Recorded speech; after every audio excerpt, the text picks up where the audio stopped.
Welcome back into TwinTakes Fantasy Football. Today we're previewing Week 3 of the NFL slate of games, really getting into a rhythm here both in terms of NFL and in this channel, progressing through our first season of content. So very exciting here. This episode is going to be very, very similar to the Week 2 preview as we kind of flesh out what I like, what I don't like, what I think makes the most sense. Very, very minor tweaks, but we'll get to that later on in the channel. But as always, looking ahead to Week 3, going to preview some matchups that I'm really looking forward to, do quick hits, which are going to be the best of the rest matchups that don't deserve a deep dive, highlight the matchup of the week, and then my guys, which I absolutely need to do better on based on the pitiful performance that I did on my scorecard last week. So without further ado, let's get into the first matchup that I am looking forward to, and that's going to be Eagles at Commanders. It has an over-under of 47 with the Eagles favored by 6.5 points. I do expect this game to hit the over. So far in the NFL, defense has reigned supreme. Last week, 11 out of the 16 games did not hit the over-under mark. So high-scoring affairs are few and far between. But I think this one is certainly a matchup that leads itself to hit the over. Based on the point scoring, Eagles are projected to have 26.5 points, and the Commanders are projected to have 20.5 points. And I expect both of them to outperform those point totals respectively. Eagles are obviously one of the most dynamic offenses in the NFL. We've seen it against the Lions defense and against the Vikings defense. And on the other side of the ball, despite some really lackluster performances and some disappointing results in the win-loss column, the Commanders are one of the most efficient offenses in the NFL. According to PFF, they rank top 10 in offensive efficiency metrics. So I expect both of these teams to move the ball pretty well in this matchup. The Commanders' defense is still very underwhelming as long as Chase Young sits on the sideline. So expect the Eagles to move the ball both through the air and on the ground pretty much at will against the Commanders. However, Commanders, when they're at home, they're just a different breed. The atmosphere, I've been in FedEx Field for a home game before. It is truly different. I think the Commanders are going to respond really well to the home environment. And when they get down, they're going to really push the ball. Carson Wentz has the ability to sling the ball better than Taylor Heineke could, better than Alex Smith could, really launch some deep passes, and they have so many amazing offensive weapons to take advantage of that with 4 really relevant fantasy pieces. So that's how I see the game breaking out. Instead of ranking the players, I'm going to break it down into 3 tiers.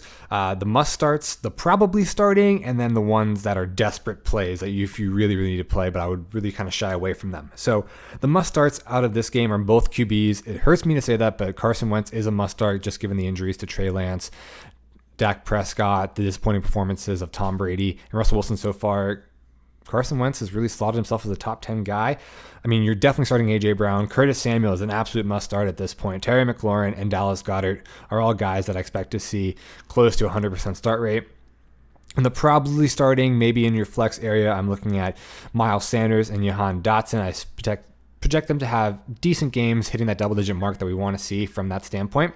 And finally, the desperate plays, the guys that you got to play if you're absolutely desperate: Devonta Smith, Kenneth Gainwell, and I think Logan Thomas is pretty good. I've been kind of singing his praises on the waiver wire show from a tight end perspective, and the ability of Carson Wentz to sustain tight end production.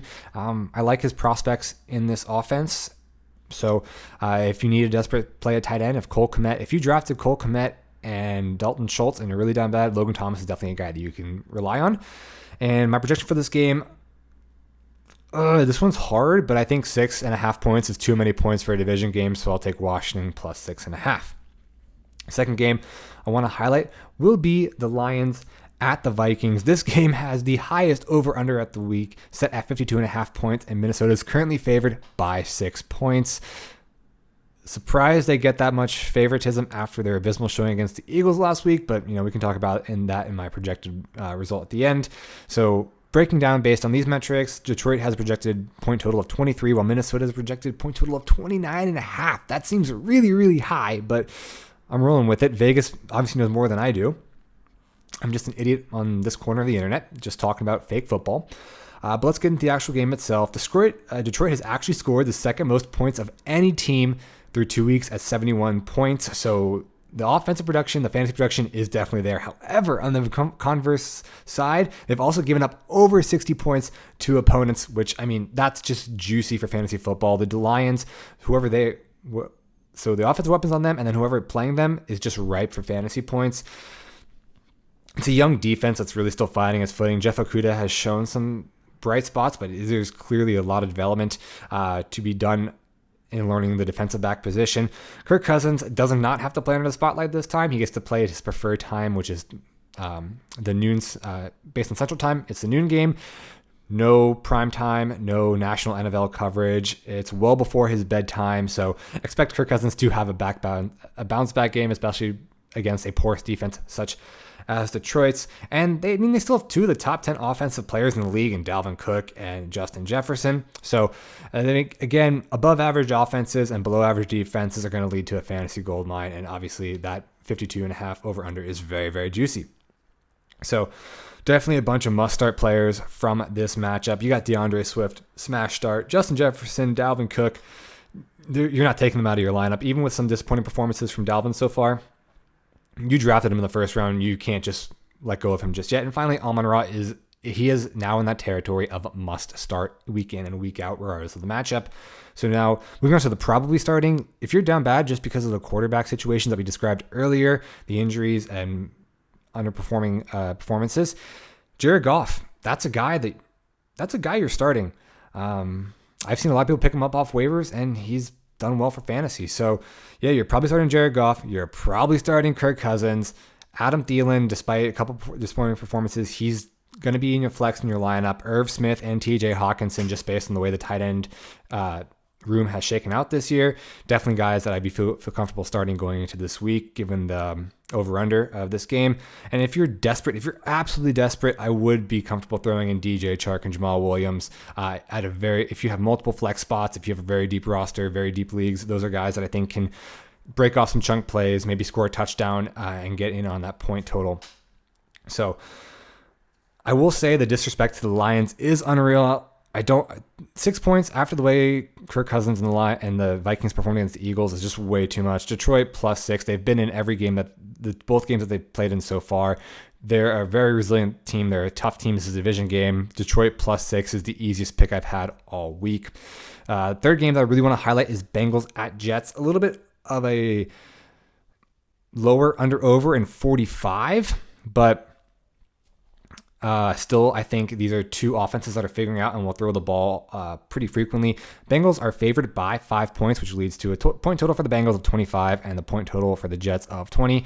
I think this is heavily influenced by the Bengals' recent struggles, but given this is still a struggling Jets team and a very young Jets team, this is the perfect game that's primed for a bounce back for the Bengals and hopefully just like a big get-right game for Joe Burrow, Joe Mixon, and all the receiving weapons they have. So I just think there's just way too much talent on offense not for them to figure it out.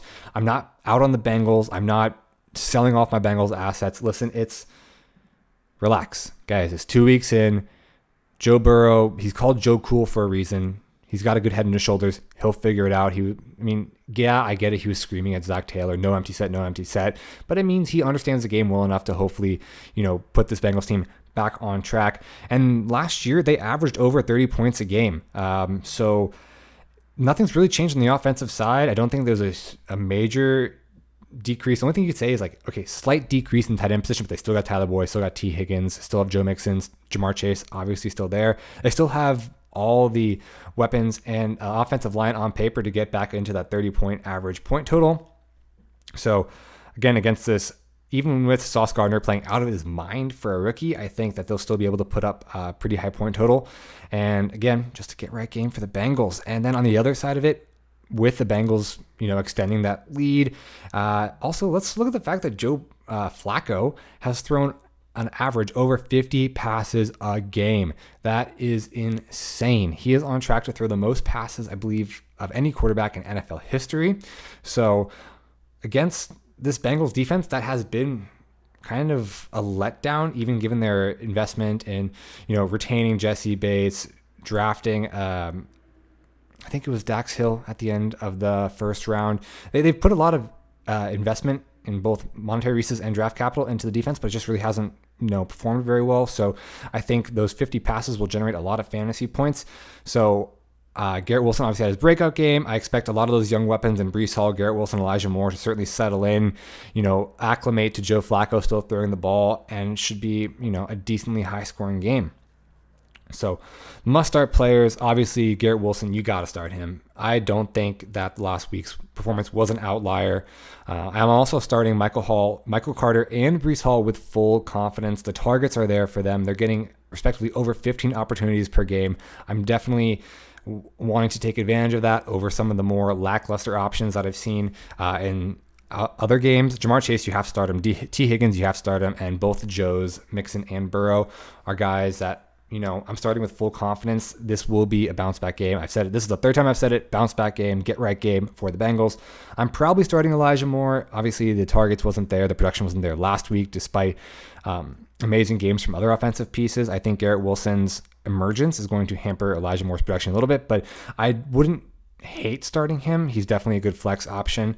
And if you're desperate, Tyler Boyd, he's good for a touchdown every other game or so. So definitely a good wide receiver. I think he gets forgotten in a very, very crowded wide receiver room that has tons of top end talent in Jamar Chase and T. Higgins, but he's a good wide receiver in his own right. And finally, if Joe Flacco is slinging the ball 50 times a game, and I don't have any other quarterback positions, let's say I had drafted both Dak Prescott and Trey Lance, yeah, I'm okay starting Joe Flacco. That's a desperate start for me. And again, I'm going to say, despite, the emergence of the young talent for the Jets, Bengals will cover the 5-point spread and win the game.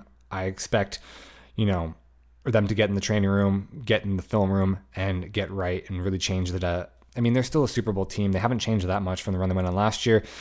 They're going to figure it out after these first two disappointing games. Final game that I'm going to highlight here in this section will be Jaguars at Chargers. Over under is 47.5, with Chargers favored by 7 points. Jags have a projected point total of 20. Chargers have a projected point total of 27.5.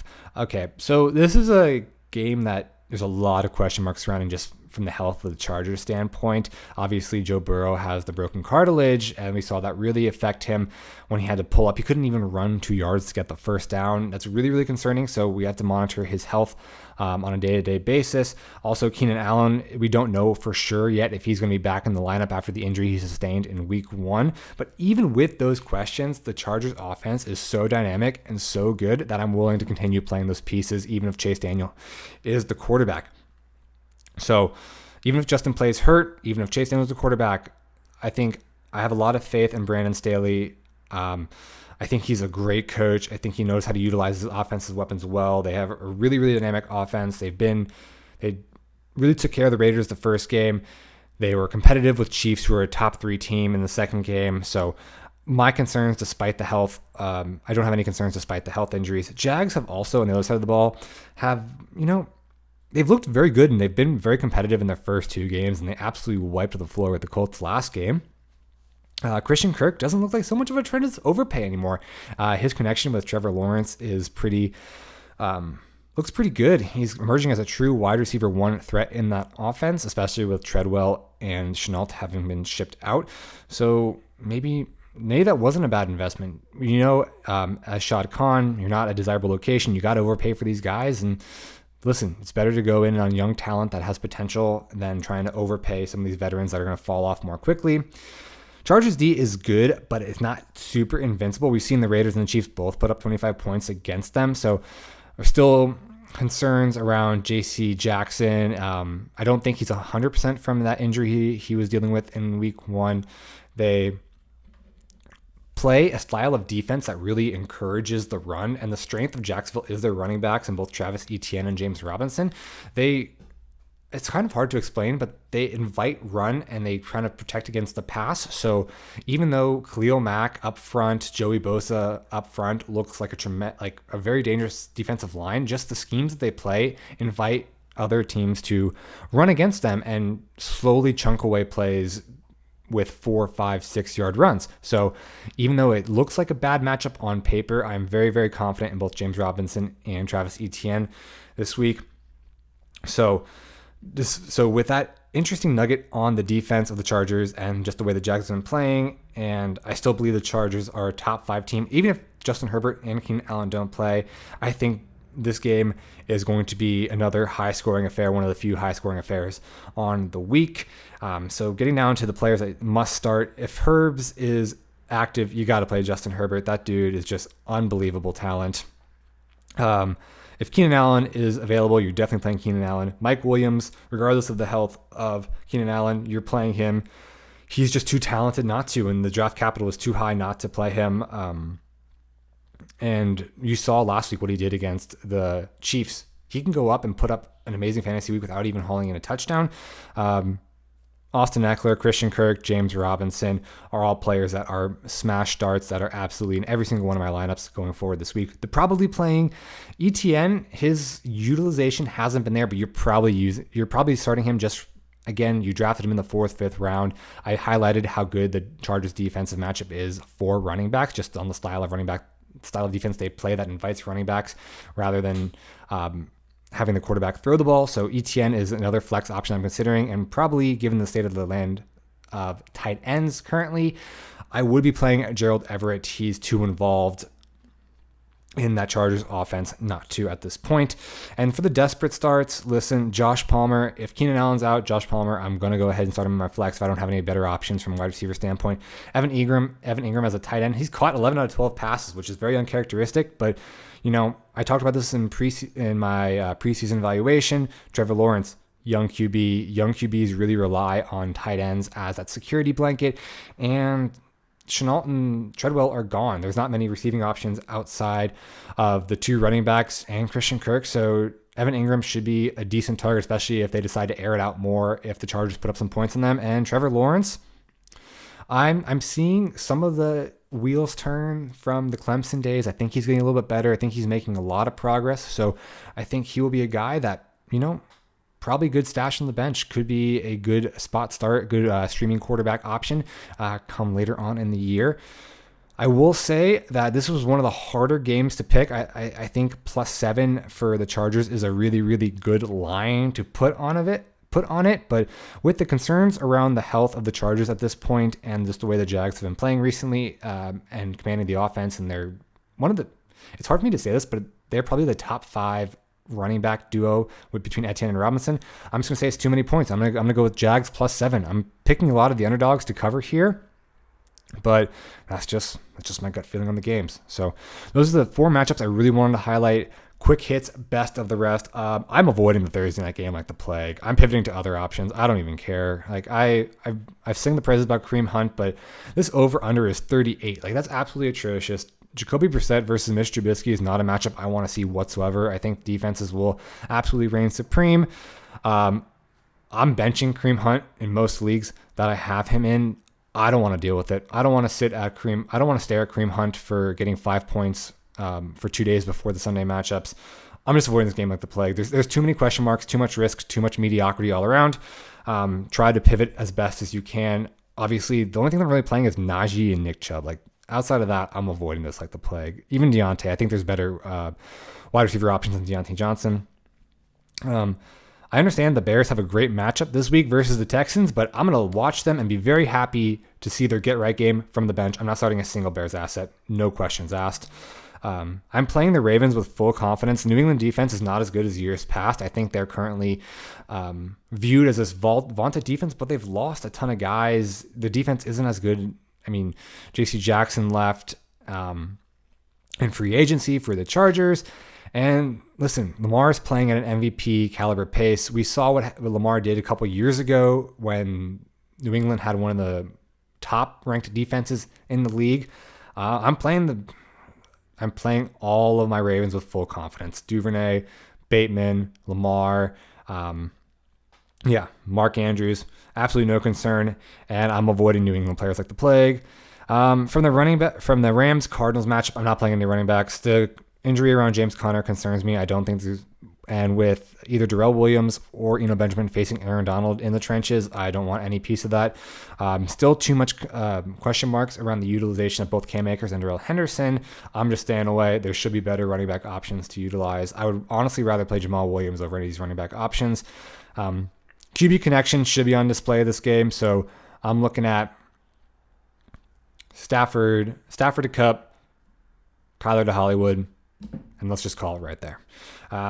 Falcons, Seahawks, Drake London is a go. This guy is just amazing. I was high on him, but he's even out performed my expectations as a guy who was super, super high on him pre-draft. This is a big game to see if Kyle Pitts is worth a draft capital. I wouldn't really panic until after this game. If Kyle Pitts can play with another 2 for 19-yard line, and a lot of the targets are going to, I don't even know the second tight end's name, but if they're going to a different tight end and Kyle Pitts is not involved against one of the worst defenses in the league, yeah, then it's time to panic.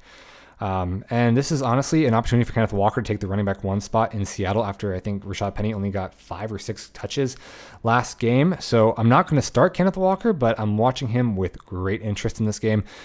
Green Bay Buccaneers, I'm just terrified of all Green Bay options as defense. We haven't seen anything from any of the Green Bay pass catchers to instill any sort of confidence going forward. I'm benching Aaron Rodgers. I'm benching any and all Green Bay pass catchers.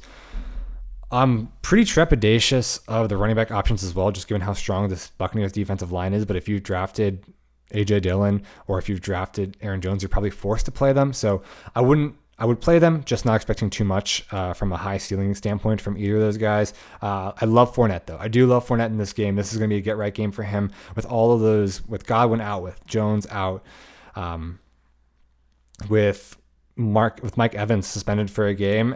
The Green Bay defense, as lauded as it is, it's terrible against the run. Everyone always, the joke around here is that the Green Bay defense is basically a sieve, and I expect the Fournette to be the heart and soul of this offense against a Green Bay team. I expect it to be very heavy on the ground, very slow, methodical, controlling the pace of play, and Fournette should have an absolute smash game.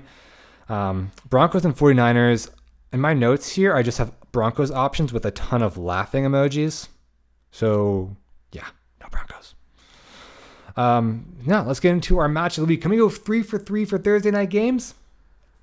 Ladies and gentlemen, let's get ready to rumble!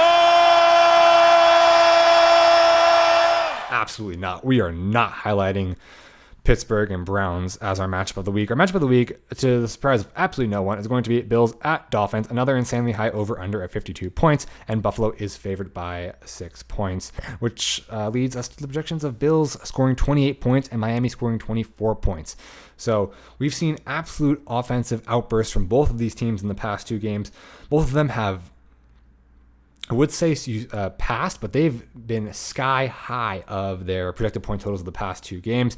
Both last week reaching into the 40 points and above, 41 for Buffalo, 42 for Miami, respectively. So, yeah, this should be a very, very fun and interesting game to watch. It's just disappointing that it's at noon. Like, why couldn't you highlight this game? Why couldn't this be a primetime game? But I digress. Bills are the best team in football. Their offense is another level of dynamic. Even when they lose their second best pass catcher in Gabe Davis, there's no way to stop that Bills offense. It's unreal. They haven't even developed a run game. James Cook hasn't been brought into this offense. Devin Singletary looks like what the Devin Singletary of old. Hasn't really broken in as a true runner. And teams still have no idea where to go. They know they're throwing the ball to Stephon Diggs. They know they're throwing the ball to Gabe Davis when he's healthy. And they still put up 40-plus points. It's absolutely unreal. And both teams have been, they're decent teams. Rams and the Titans just have had zero chance of competing with the Bills. So just insane. I love all my Bills options right now. Anyone who has any part of the Bills offense is probably winning in their fantasy league at this moment. Miami is riding off the high of that Ravens comeback. They have the top 2 wide receivers in yards, and 2 have thrown the most yards of any QB so far. So despite not having a decent ground game, they're competitive just on the, Tua taking the next step. He looks to have developed as a passer. Mike McDaniel is utilizing him in an offense that really highlights his strengths. That pass to Mike Gesicki was truly incredible. And that's something we've seen from Tua, throwing with confidence over the middle of the field to a tightly covered receiver. I'm very excited for the development that Tua is going to take and the confidence that has emerged in his game. So both offenses are flourishing without really a meaningful ground game. So this means amazing points for the quarterbacks, both of who have great, not tremendous, not Lamar-esque, but they do have scrambling ability. So they're going to get you points on the ground. They're going to throw the ball to 2 very, very dynamic wide receivers. Bills have Davis and Diggs. Miami obviously has Hill and Waddle. And they both are top 5 in points scored in the NFL. So points scored in the NFL means points scored in fantasy, and I'm just looking at this as a very juicy matchup that's going to going to earn us a lot of fantasy points. This may be the toughest of defensive matchup on both sides. They obviously have two very strong defenses, and neither the Dolphins haven't really faced that level of defense of line that the Bills currently possess, with Boogie Basham, Ed Oliver, and Von Miller, just that three-headed monster coming after the quarterback. And despite facing Arizona in week one, the Bills really haven't been truly harassed by any defense so far. So we'll see if the defenses can make an impact on this game, but I think the offenses are just too dynamic. So let's jump into our player rankings. The must starts, pretty obvious here. Josh Allen, must start. Stephon Diggs, must start. Gabe Davis, Tua Tagovailoa, Tyreek Hill, and Jalen Waddle. Those are all guys that are locked and loaded into your lineup no matter what the matchup says. Guys you're probably starting, Dawson Knox, just the opportunity that he has in that offense, you're definitely going to start him and try to at least get one touchdown. 40 yards and a touchdown is typically going to result in a good fantasy game for a tight end. And then Devin Singletary, he hasn't killed you, but he hasn't been great. But, if you need a good flex spot, he's a guy that I will rely on. I'll continue to put in a flex over some of those more concerning running back options. The desperate start that I would go here with is Mike Gesicki. We've seen him have that upside from the touchdown aspect, especially in last game. So I'd be looking for other options, but if you're absolutely desperate and there's no Logan Thomas on the waiver wire, there's no Tyler Higbee, there's no Evan Ingram, Mike Gesicki is a guy that it hurts. It feels gross to put him into your lineup, but it's not going to be the end of the world.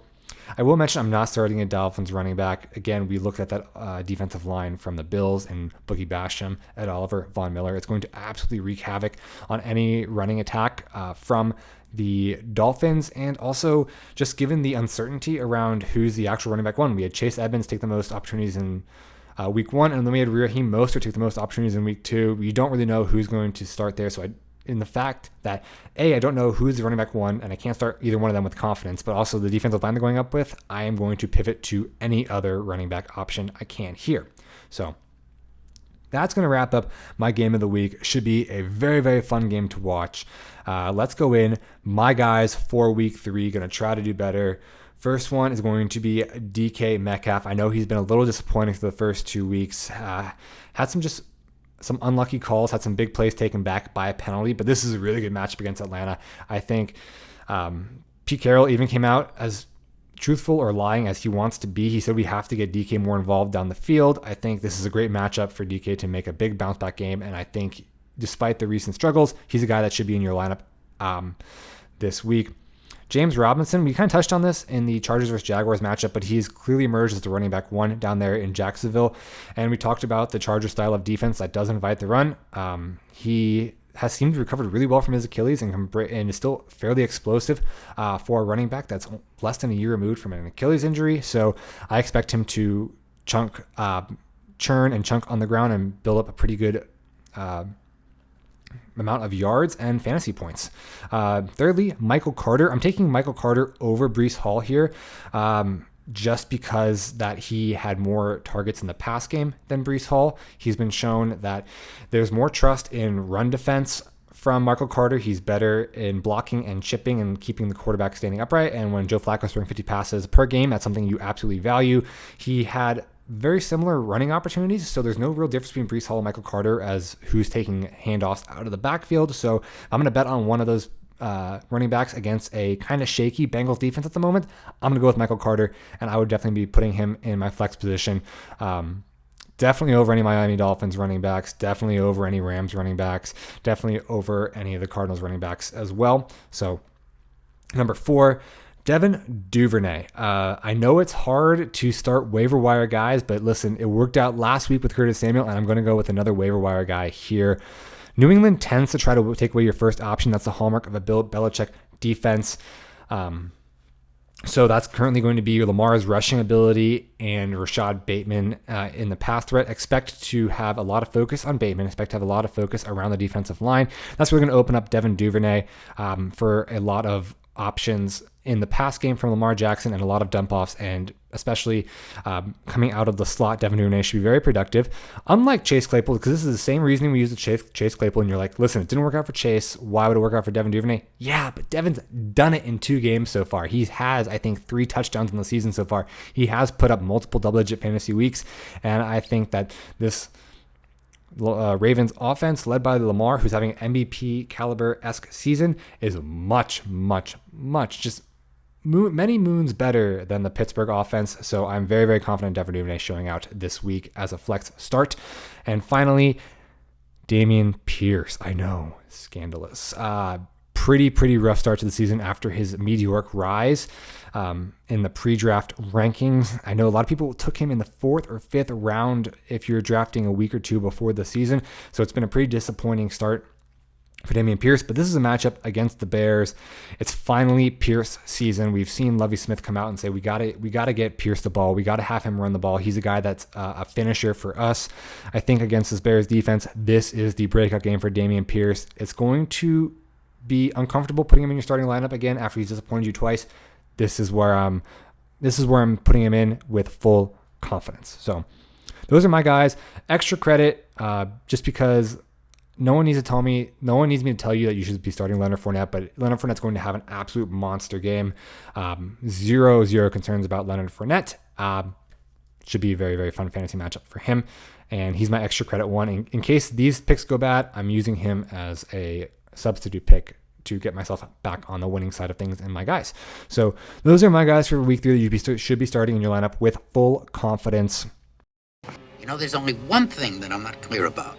Actually, there is one thing. What other thing?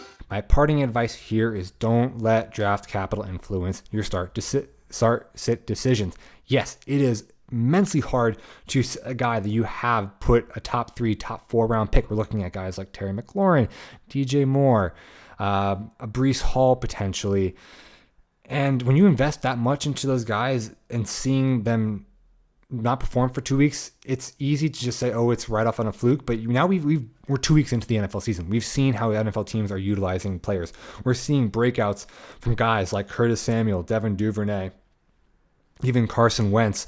So you have to kind of adjust. Draft rankings and capital just go out the door. Whether it comes to trades, whether it comes to start-sit decisions, you cannot involve draft capital anymore. I mean, I understand CeeDee Lamb was probably a second-round draft pick in most leagues, but he's definitely not valued that anymore. And if you're going to trade him and try to upgrade for a piece, you might have to be okay trading him for a Marquise Brown, who was drafted in the 6th round.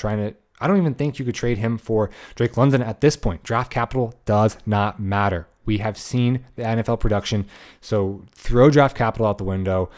Analyze your team.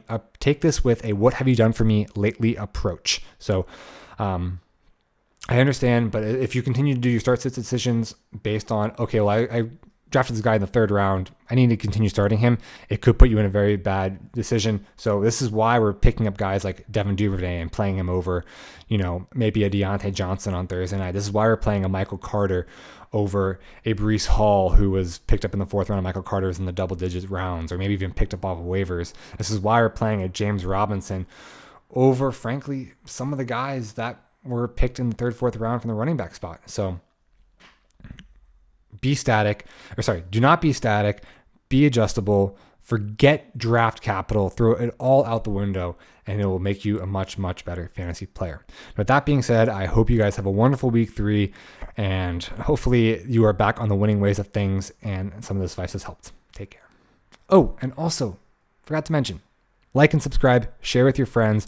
If you're finding any of this content helpful, if this is helping you make some decisions in your fantasy league, if I've given you any good advice that has led to some victories, please like, subscribe, help grow this channel. Really enjoy doing this for you guys, so help me out. It's always free to you, so take care.